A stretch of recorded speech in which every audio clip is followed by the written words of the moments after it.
October 25వ తారీఖు పవిత్రమైన కార్తీక మాసంలో శ్రీమతి లతాదత్త గారి ఆధ్వర్యంలో గానగాపురం యాత్ర. వివరాల కొరకు సంప్రదించండి. నమస్కారం, వెల్కమ్ టు సుమన్ టీవీ. నేను గీతాంజలి. ప్రస్తుతం మనతో పాటు శ్రీచక్ర పీఠం వ్యవస్థాపకులు, ప్రముఖ జ్యోతిష్య పండితులు బ్రహ్మశ్రీ ప్రదీప్ జోషి గురువు గారు ఉన్నారు. వారితో మాట్లాడదాం. గురుగారు నమస్కారం అండి. శ్రీమాత్రే నమః. శ్రీమాత్రే నమః. గురుగారు, ఒక ధర్మ సందేహంతో మేము ముందుకు వచ్చాం. ఇది అంటే ప్రస్తుతానికి సంబంధంగానే ఉంటుందని భావిస్తున్నాం. అంటే ఇప్పుడు వచ్చేటువంటి ఈ పర్వదినం దీపావళికి సంబంధించి. అలాగే ముందుగా అడగాలనుకున్నది సందేహం పెద్దది ఏంటంటే, రామ రావణ యుద్ధం ఎంత భీకరంగా జరిగిందో అందరికీ తెలిసింది. అంటే వాల్మీకి రామాయణం చదివిన వాళ్ళకి చిత్రాల ద్వారా, అలాగే మిగతా ఏమైనా పుస్తకాల ద్వారా మీలాంటి పెద్దవాళ్ళు చెప్పినప్పుడు విన్నాం మేము, చాలా భీకరంగా జరిగింది.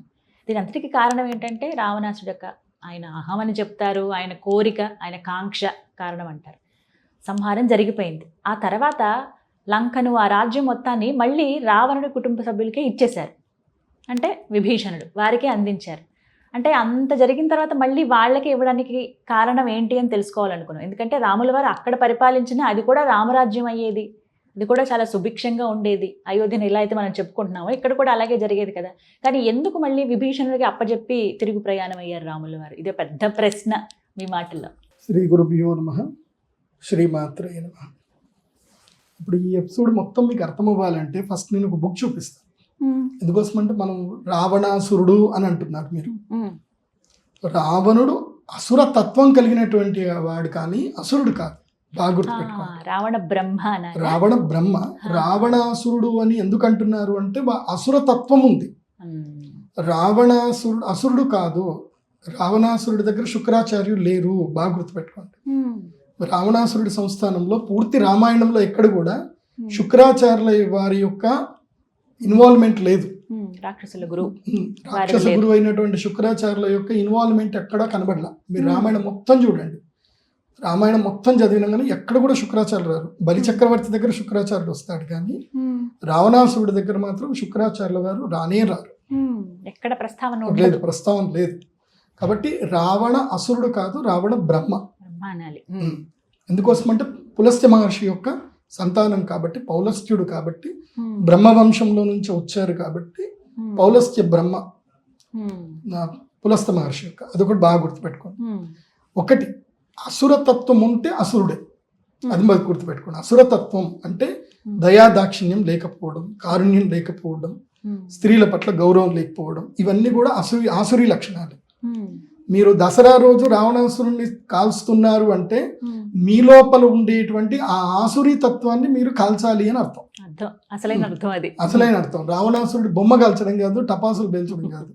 మీ లోపల ప్రతి ఒక్కరిలోనూ రావణాసురుడి యొక్క తత్వం ఉంటుంది. ఆ రావణాసుర తత్వంలో నుంచి పోయి రావణ బ్రహ్మతత్వం రావాలి మీకు. అసలు రావణాసురుడి యొక్క బుద్ధి, ఆయన రాసిన గ్రంథం ఏదో తెలుసా మీకు? అసలు ఇది రావణ సంహిత.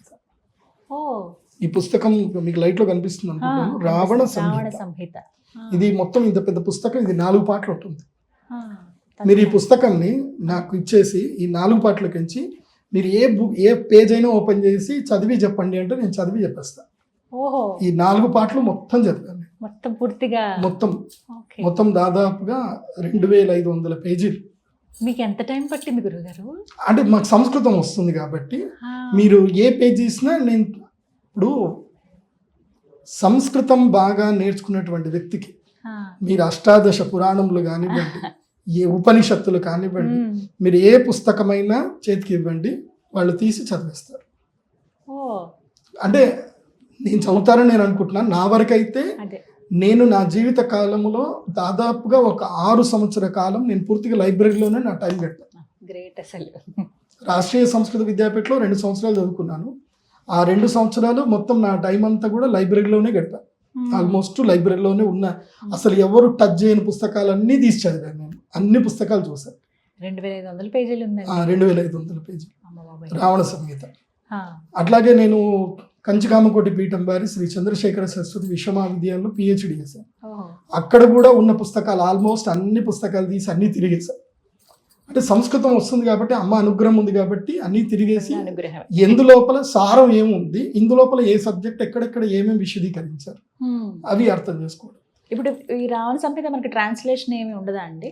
హిందీలో ట్రాన్స్లేషన్ ఉంది, తెలుగులో లేదు.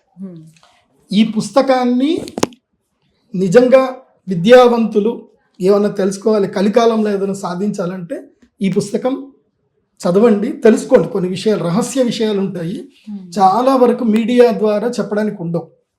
మీడియా ద్వారా చెప్పడానికి ఈ పుస్తకంలో ఉండవు. నేను ఒక టైం తీసుకొని కొంతమందికి ఎవరికైనా ఇంట్రెస్ట్ ఉందంటే 1 వీక్ సెషన్ ప్రోగ్రామ్ పెడతాను. 1 వీక్ లేదా 2 డేస్ సెషన్ ప్రోగ్రామ్ పెడతాను. మీకు ఏ సమస్య ఉంది, ఆ సమస్యకి ఏం చేయాలి అనేది మీకు చెప్తాను. ఆ సమస్యకి సొల్యూషన్, ప్రతి సమస్యకి సొల్యూషన్ ఉంది దీనిలో. ఇందులో ఉంటుందండి ప్రతి సమస్యకి సొల్యూషన్, ప్రతి సమస్యకి. ఈవెన్ రావణాసురుడు ఇందులోపల జ్యోతిష్య విషయం కూడా చెప్పాడు. మొత్తం రావణాసురుడు జ్యోతిష్శాస్త్రంలో నిష్ణాతుడు. ఇందులోపల జ్యోతిష్యం మొత్తం రాశాడు. ఆయన రావణ బ్రహ్మగా ఉన్నప్పుడు రాసిన పుస్తకం ఇది. రావణాసురుడు అయిన తర్వాత కాదు, రావణ బ్రహ్మగా ఉన్నప్పుడు రాసిన పుస్తకాలు. సింపుల్ చెప్పాలంటే రావణ బ్రహ్మ ఎవరో కాదు, ఆయన జయ విజయుల్లో ఒక ఆయన. రావణుడు కుంభకర్ణుడు ఇద్దరు కూడా జయ విజయుల్లో ఒకళ్ళు. వాళ్ళు విష్ణు ద్వారపాలకులు. ఆ సంస్కారము, ఆ సుకృత పుణ్యము ఎక్కడికి పోదు. విష్ణు ద్వారపాలకులుగా ఉన్నటువంటి వాళ్ళు అంటే ఆ శ్రీ మహావిష్ణు అనుగ్రహం పొందినటువంటి వాళ్ళు. వాళ్ళు శాపవశాత్తు భూలోకంలో జగన్నాటక సూత్రధారి అయిన ఆ స్వామి యొక్క నాటకంలో వీళ్ళు పాత్రలు వహించారు. అంతకుమించి ఏం లేదు. 3 జన్మల్లో అంతే, అంతకుమించి ఏం లేదు. కాబట్టి ఇది బాగా అర్థం చేసుకోవాలి. నేను ఈ రావణ బ్రహ్మ గురించి ఎందుకోసం, ఇది మనం అర్థం చేసుకోకుండా రామరావణ యుద్ధం గురించి మనం ముందుకెడితే మనం తప్పులోకి పడిపోతాం. రావణ బ్రహ్మ ఆయన మహా జ్ఞానవంతుడు. ఈ పుస్తకంలోనే ఒకానొక అధ్యాయంలో రావణ బ్రహ్మ కేవలం అమ్మవారినే ఆరాధించాడు, కేవలం శ్రీచక్రమునే పూజించాడు. ఆయన శివతత్వం గురించి కూడా ఇందులోపల చెప్పలే. ఈ పుస్తకంలో చెప్పిందల్లా శ్రీచక్ర తత్వమే చెప్పాడు. ఆయన శివుడి గురించి కొంచెం తక్కువ చెప్పాడు. ఎందుకోసమంటే ఎప్పుడైతే రావణ బ్రహ్మ తన యొక్క తపస్సు ఆచరణ అయిపోయిందో వెనువెంటనే తనకు సంబంధించిన జ్ఞానము ఎవరికి నిరర్థకంగా వెళ్ళకూడదు, అందరికీ అందాలి, అందరికీ ఈ బ్రహ్మతత్వం తెలియాలి, అమ్మవారి యొక్క తత్వం తెలియాలి అని చెప్పి రావణ బ్రహ్మ రాసినటువంటి పుస్తకములో మొట్టమొదటి నిరూపణ అంతా కూడా ఉపాసన విధి ఎలా చేయాలో నేర్పించాడు. ఉపాసన ఎలా చేయాలి, చక్ర సాధన ఎలా చేసుకోవాలి, శరీరంలో చక్ర నిరూపణ ఎలా చేసుకోవాలి, ఏ చక్రము ఎంత యాక్టివ్గా ఉంది ఎలా తెలుసుకోవాలి, ఆ తర్వాత శ్రీచక్రానికి సంబంధించిన తత్వం ఏంటి, ఏ విధంగా మంత్రజపం చేసుకోవాలి, సాధన ఏ విధంగా చేయాలి, అష్టాంగ యోగం ఏ విధంగా సాధించాలి, ఆ తర్వాత అమ్మవారి సాధన ఎలా చేయాలి, శ్రీచక్రంలో అమ్మవారి పూజ ఎలా చేయాలి, ఇది చెప్పిన తర్వాత దశమహావిద్యలు చెప్పాడు. ఇందులోనే దశమహావిద్యలు కూడా చెప్పాడు. ఆ దశమహావిద్యలు ఏదైతే రావణాసురుడు ఉపాసన చేశాడో ఆ ఉపాసనలోనే కమలాత్మిక ఉపాసనను కూడా అక్కడ చెప్పాడు. లక్ష్మీ ఉపాసన. దశమహావిద్యల్లో సంపదకు సంబంధించిన విద్య ఎవరు అంటే కమలాత్మిక అమ్మవారు. మిగతా శక్తులు ఒక్కొక్క దానికి ఒక్కొక్క శక్తి. రాజశ్యామల జ్ఞానశక్తి, మంత్రిణీ శక్తి, ఇలా ఒక్కొక్క శక్తి ఒక్కొక్క. ఇందులోపల కమలాత్మిక అమ్మవారిని ఉపాసన చేశాడు. ఉపాసన చేసినప్పుడు కమలాత్మికాదేవి అమ్మవారు ఎంత ఉపాసన చేసినా అమ్మ అనుగ్రహం దొరకట్లే. అప్పుడు శ్రీ సూక్తాన్ని మళ్ళీ పఠనం చేయడం జరిగింది. శ్రీ సూక్త పఠనంలో ఏముంది అని అంటే, అలక్ష్మీర్మే నశ్యతాం త్వాం వృణే ఆదిత్యవర్ణే తపసోది జాతో వనస్పతిస్తవ వృక్షోత బిల్వహ అని చెప్పారు. అంటే ఆదిత్యవర్ణంలో ఉన్నటువంటి ఓ అమ్మ వనస్పతిస్తవ వృక్షోత బిల్వహ అని చెప్పారు. దీన్ని డీకోడ్ చేయాలి. మామూలుగా చూస్తే ఆదిత్యవర్ణే తపసోధి జాతో వనస్పతిస్తవ వృక్షోత బిల్వహ, ఇక్కడి వరకు చూస్తే పాటలకు చేస్తే ఆదిత్యవర్ణం అంటే ఉదయిస్తున్న సూర్యుడి యొక్క వర్ణంలో ఉండడం, బంగారుమీని వర్ణంలో ఉండడము. తపసోధి జాతో అంటే తపస్సు వల్ల మాత్రమే అధిజాత అంటే ఆమె మనని అనుగ్రహిస్తుంది. వనస్పతి అంటే వనములన్నిటి కూడా పతి అయినటువంటి వృక్షము, అది ఏమిటంటే బిల్వ వృక్షము అని జనరల్ కోడింగ్లో అర్థమవుతుంది. జనరల్ కోడింగ్లో అంటే మామూలు సంస్కృతం నేర్చుకున్న వాళ్ళకి. శ్రీ విద్య నేర్చుకొని రహస్యం ఎప్పుడైనా ఒకటి గుర్తుపెట్టుకోండి, అర్థం ఉంటుంది, పరమార్థం ఉంటుంది, అంతరార్థం ఉంటుంది, రహస్యార్థం కూడా ఉంటాయి. 3 ఉంటాయి ప్రతిదానికి. అది అర్థం చేసుకోవాలంటే ఉపాసన బలం కావాలి. ఉపాసన బలం లేకపోతే బాహ్యార్థాలు అర్థం చేసుకుంటాం. ఈ మధ్య కాలంలో పంచమకారాలు అంటే మద్యం మాంసం అని అనుకుంటారు, అదంతా తప్పది. అసలు పంచమకారాలు అంటే ఇప్పుడు మన కామాఖ్య లాంటి దేవస్థానంలో అక్కడ పంచమకారం ఉన్న చోట మాంసం అని అక్కడ కోసి వెంటనే అక్కడ చిన్న చిన్న మేకపిల్లల్ని కోసి బలి పెడుతున్నారు. అది తప్పు. తప్పు అని చెప్పడానికి సాక్షాత్తు శివుడే రుద్రయామల తంత్రంలో ఒక విషయం చెప్పాడు. ఇవి ఏవి చదువుకోకుండా డైరెక్ట్గా నాకు అన్నీ తెలుసు అని పోతే మాత్రం మొదలంతా బాగానే ఉంటుంది, తర్వాత మాత్రం మంచి దెబ్బలు పడతాయి, ఫలితం దారుణంగా ఉంటుంది. ఫలితము ఎప్పుడైనా పాప ఫలితం ఎలా ఉంటుంది అని అంటే, నిన్ను పైకి ఇప్పుడు నేను కింద ఎత్తేయాలి అని అంటే జస్ట్ 2 మెట్ల నుంచి నూకేస్తే పెద్ద దెబ్బలేం దాకో, ఇంకా తీసుకెళ్దాం అని 100 ఫ్లోర్ తీసుకెళ్ళిన తర్వాత నీకు శరీర కాంక్ష పెరిగి కోరికలన్నీ పెరిగి ఇంకా అబ్బా నేను సాధించానురా అని ఎప్పుడైతే అనిపిస్తుందో అప్పుడు పైకించి కిందికి దూస్తుంది. అంటే అన్నీ ఉన్నవాడికి లేనట్టు చేస్తే ఆ బాధ వేరు, ఏమీ లేనోడికి నువ్వు ఏం చేస్తే వాడికి ఏం బాధ కలుగుతుంది, పెద్ద ఏం బాధ ఉండదు. నిన్నున్నట్టు ఇవాళ పెద్ద తేడా ఉంది అనిపిస్తుంది, కాకపోతే కొంచెం తగ్గిపోయింది, అంతకుమించి ఏం లేదు. అది సో కర్మ ఫలితం అట్లా ఇస్తుంది. సో ఆ పంచమకారాల గురించి తెలుసుకోకుండా చేయకూడదు. అదే అందుకోసమే శ్రీ సూక్తంలో ఇది డీకోడ్ చేయడం నేర్చుకోండి. ఈ డీకోడ్ ఏంటంటే, ఎక్కడైతే గనక హిమాలయాలు సూర్యోదయ సమయములో బంగారు వర్ణములో ఉంటాయో, హిమాలయాలు 5 to 6, 7 వరకు మాత్రమే బంగారు వర్ణంలో ఉంటాయి. ఎందుకోసం మీరు కేదార్నాథ్ పోయారు కాబట్టి మీకు తెలుసు. చాలా మంది కేదార్నాథ్ పోయిన వాళ్ళకి హిమాలయాస్ లో ఉండే వాళ్ళకి మాత్రమే ఆ ఎర్లీ మార్నింగ్ సూర్యోదయం యొక్క శోభ తెలుస్తుంది. చాలా బాగుంటుంది. నేపాల్ వెళ్ళినప్పుడు కూడా మౌంటైన్స్ అవి చూశాను. అసలు ఎర్లీ మార్నింగ్ బంగారు రంగులు అలా దగదగా మెరిసిపోతూ ఉంటాయండి, చాలా బాగుంటాయి. అందుకే ఆదిత్యవర్ణి ఇది మనం అర్థం చేసుకున్నాం. ఆదిత్యవర్ణం అంటే ఇది హిమాలయాస్. తపసోధిజాతో ఈ వృక్షములు కొన్ని ఉంటాయి, వనస్పతి వృక్షాలు ఉంటాయి. ఇవి తపోఫలితము వల్ల మాత్రమే అవి తపస్సు చేసుకుంటూ అక్కడ పెరుగుతాయి, తపస్సు చేసుకుంటూ పెరుగుతాయి. అవి హిమాలయాల్లో మాత్రమే పెరుగుతాయి, మనుషులు తిరగని చోట మాత్రమే పెరుగుతాయి. తపసోధిజాతో తపఫలిత మూలకంగా మాత్రమే ఆ వృక్షాలు పెరుగుతాయి. తపసోధిజాతో వనస్పతి, వనమునకు మొత్తానికి కూడా అధిష్టానపతిగా అది ఉంటుంది. అదే వృక్షోత బిల్వ. వృక్షోత బిల్వ అని అంటారు. అంటే వృక్షో అథ అని ఎందుకు చెప్పారు అంటే, అథ అంటే మొదలు అని అర్థం, అంటే రూట్. ఆ రూట్లో ఏదైతుందో అది బిల్వ వృక్షముతో సమానమైనటువంటిది, లేదా అది కూడా బిల్వ వృక్షమే. బిల్వ వృక్షము అంటే మనం ఏమనుకుంటామంటే పత్రి చెట్టు అనుకుంటాం. పత్రి చెట్టు కూడా శక్తివంతమైంది, కాకపోతే పత్రి వృక్షము లోపలనే అలాంటి పత్రి వృక్షము లాంటి ఆకులు కలిగినటువంటిది ఇది ఉంటుంది. అది మనం అర్థం చేసుకోవాలి. మళ్ళీ ఇక్కడ బిల్వహ అంటే అర్థం ఏమిటంటే కనుక పవిత్రమైంది అని అర్థము. బిల్వహ అంటే అర్థం ఏంటంటే రూట్. ఎక్కడైతే రూట్ నుంచి పూర్తిగా ఎంటైర్ వృక్షం కూడా పవిత్రమైనది ఏదైతే ఉందో దాన్నే బిల్వము అంటారు. ఇది బాగా మనం గుర్తుపెట్టుకోవాలి. సో ఆ విధంగా ఆ వృక్షం ఏదైతే ఉందో వనస్పతి వృక్షము యొక్క మొదలుని తీసుకొని ఎవరైతే కమలాత్మిక ఉపాసన చేస్తారో వాళ్ళకి లక్ష్మీ అనుగ్రహం ఉంటుంది. ఇది బాగా గుర్తుపెట్టుకోవాలి.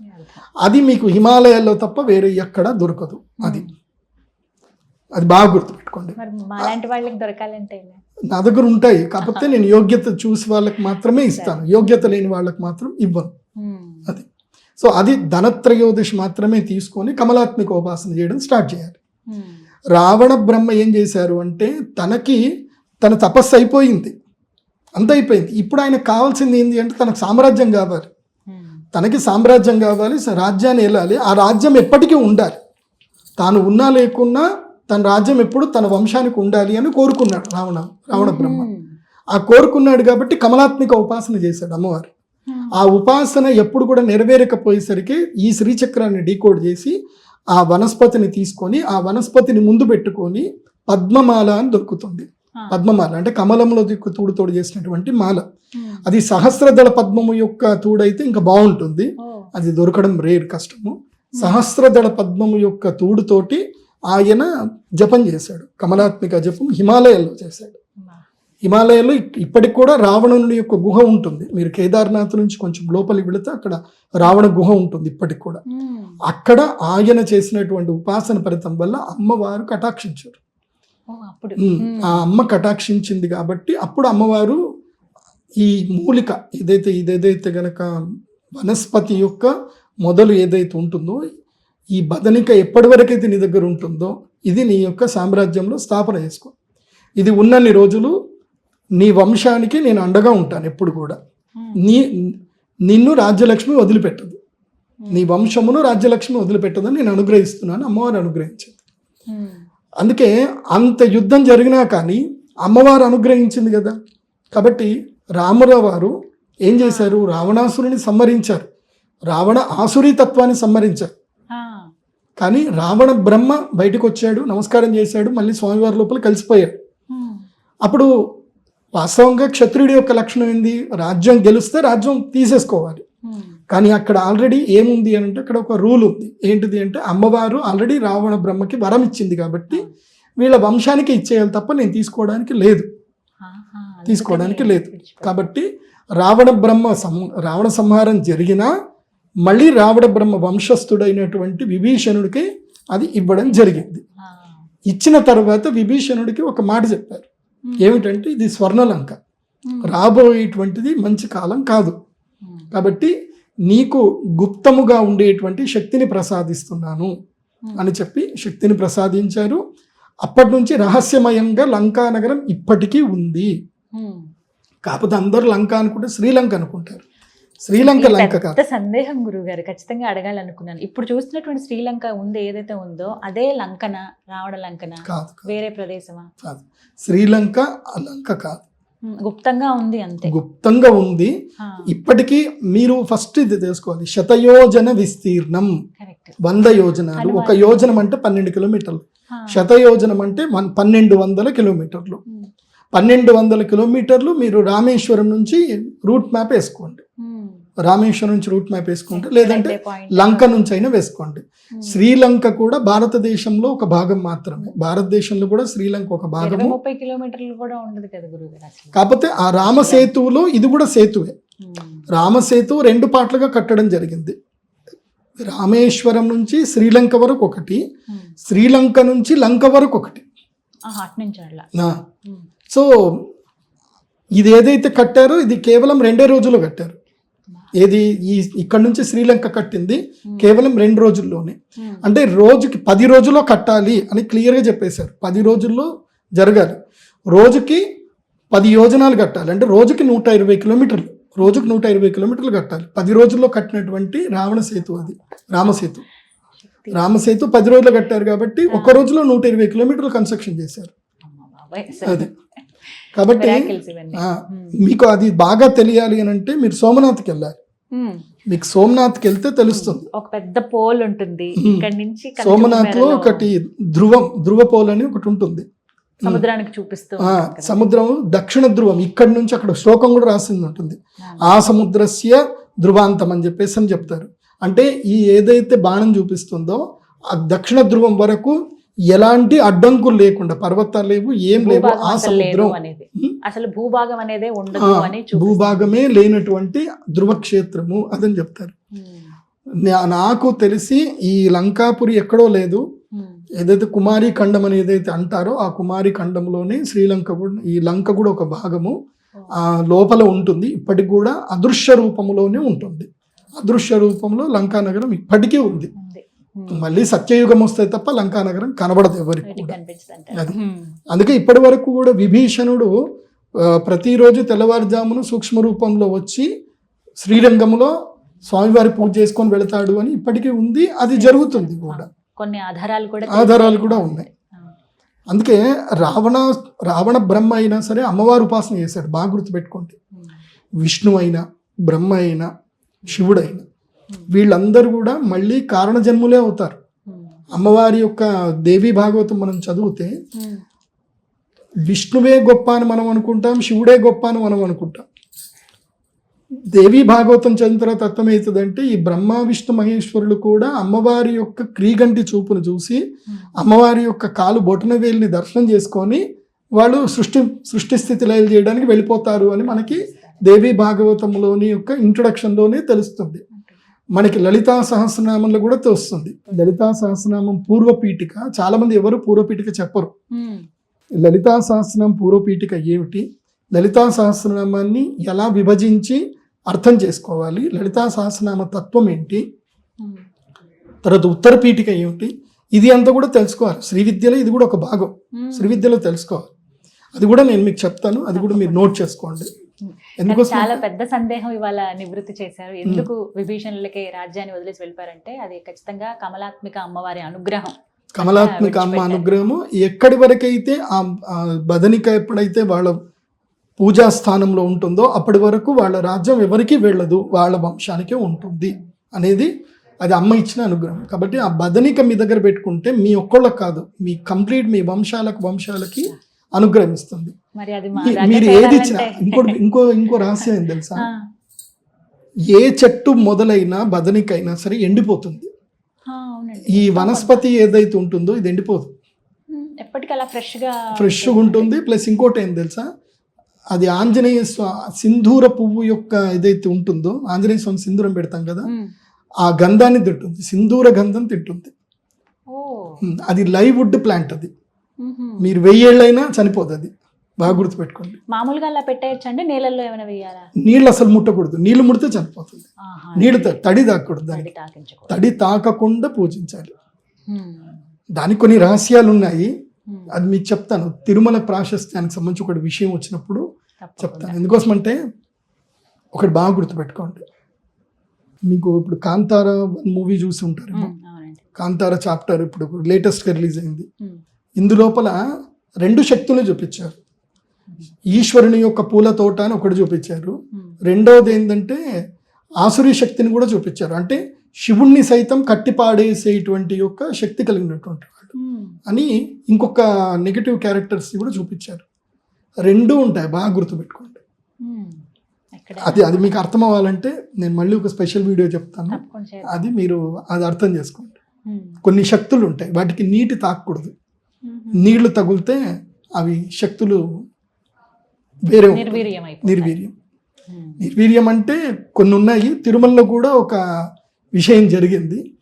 తిరుమలలో ఏంటంటే కొన్ని రోజుల పాటు తిరుమలకి ఒక వ్యక్తి తిరుమలకి చైర్మన్ అయ్యారు. ఆయన అకస్మాత్తుగా మరణించడం జరిగింది. ఈవెన్ ఆయనకు హాస్పిటల్స్ పెద్ద పెద్ద అన్నీ ఉన్నాయి, అయినా సరే ఆయన అకస్మాత్తుగా మరణించారు. ఆ రహస్యం చాలా మందికి తెలియదు. గురుగారు మరి ఇంతకీ ధన్వంతరి గురించి ధన్వంతరి వచ్చింది వనస్పతి. గురుగారు మరి వనస్పతి గురించి ఇంత విశేషంగా చెప్పారు, మరి అటువంటిది మా దాకా చేరాలంటే ఎలా, మాకు అసలు అవకాశం ఉంటుందా? ఎందుకుండదు. నేను సంవత్సరానికి కేవలం ఒక 100 మందికి మాత్రమే ఇస్తాను. ఆ 100 మంది కూడా నేను వాళ్ళని చూస్తాను, నాకు నచ్చితేనే ఇస్తా, లేకపోతే ఇవ్వను. సంవత్సరానికి కేవలం ఒక 100 మందికి మాత్రమే ఇస్తా. వాళ్ళకి దైవం పట్ల భక్తి, విశ్వాసము, గురువు పట్ల శ్రద్ధ, గురువు పట్ల గౌరవం ఉండి, ధనం మీద కాంక్ష ఎక్కువగా ఉండకూడదు, ధనం మీద అతి కాంక్ష ఉండకూడదు, దానగుణం ఉండాలి, పేషెన్స్ ఉండాలి. అందుకే పార్ట్ 1 అందరు చూడండి. పార్ట్ 1లో మీకు ఆ లక్షణాలు ఉంటేనే వచ్చి ధనత్రయోదశి రోజు ఈ వనస్పతిని అడిగి తీసుకోండి, లేదంటే రాకండి. నేను 100 మందికే ఇస్తాను, అది వ్యాపారం చేసే వాళ్ళకే ఇస్తాను, ఉద్యోగం చేసే వాళ్ళకి ఇవ్వను. కేవలం 100 మందికే ఇస్తాను, 100 మంది మాత్రమే. మళ్ళీ ఇంకో 100 మంది కావాలంటే నెక్స్ట్ ఇయర్ రావాల్సిందే, అంతే. సంవత్సరానికి 108 మందికి ఇస్తాను. 8 మంది ఆల్రెడీ నా దగ్గర ఉంటారు, డిసైడ్ అయిపోయి ఉంటారు. 8 మందికి ఎవరికి ఇవ్వాలో ఈ సంవత్సరం మొత్తం మీద నిర్ణయిస్తాను. ఈ ధనత్రయోదశి వచ్చి అది తీసుకోవాలంటే మాత్రం 100 మందికే ఇస్తాను. ముందుగానే నన్ను అప్రోచ్ అవ్వాలి, అప్రోచ్ అయ్యి మీరు ఏం వ్యాపారం చేస్తున్నారు, ఏం కథ అని నాకు చెప్పాలి, చెప్పి మీ ఉద్దేశం ఏందో చెప్పాలి, చెప్తేనే ఇస్తాను, లేకపోతే ఇవ్వను. అక్టోబర్ 18 ఇంకా సమయం ఎన్నో రోజులు కూడా లేదు, కొంచెం త్వరపడండి. వెబ్సైట్ ద్వారా మీరు ఒకసారి కన్సల్ట్ చేయొచ్చు, లేదంటే నెంబర్ ఇస్తున్నాను, స్క్రీన్ మీద నెంబర్ ఇస్తాను, ఒకసారి గురుగారికి కాల్ చేస్తే అపాయింట్మెంట్ తీసుకుని కలవండి, లేదా డైరెక్ట్గా మాట్లాడి చూడండి ఒకసారి. అప్పుడు మీ పరిస్థితి బట్టి డైరెక్ట్ వెబ్సైట్ లో బుక్ చేసుకుంటే అయిపోతుంది. తర్వాత మా వాళ్ళు ఫోన్ చేసి మాట్లాడతారు. ఎందుకోసం అంటే వీళ్ళు గంటలు ఫోన్ చేసి మాట్లాడేసరికి మా పిల్లలందరూ వాళ్ళకి మెంటల్ ఎక్కిపోతుంది. No discussions. కావాలి అనుకుంటే వెబ్సైట్ లో బుక్ చేసుకోండి, ప్రీవియస్ పేమెంట్ చేయండి, రీకాల్ నేనే చేస్తాను, నేను మాట్లాడతాను. నేను మాట్లాడతా, మీరెవరు, మీకు ఏం కావాలి, మీ ఉద్దేశం ఏంది అన్ని అడుగుతా. అడిగిన తర్వాతనే ఓకే అంటే ఇస్తా, లేకపోతే ఇవ్వను. అది. త్వరపడండి. నిజామాబాద్లో ఉన్నటువంటి శ్రీచక్రపీఠం చాలా తక్కువ సమయం ఉంది. అంత త్వరగా మీరు ఈ అవకాశాన్ని సద్వినియోగపరచుకుంటే అంత మంచిది. ధన్యవాదాలు గురుగారు. శ్రీమాత్రేణ.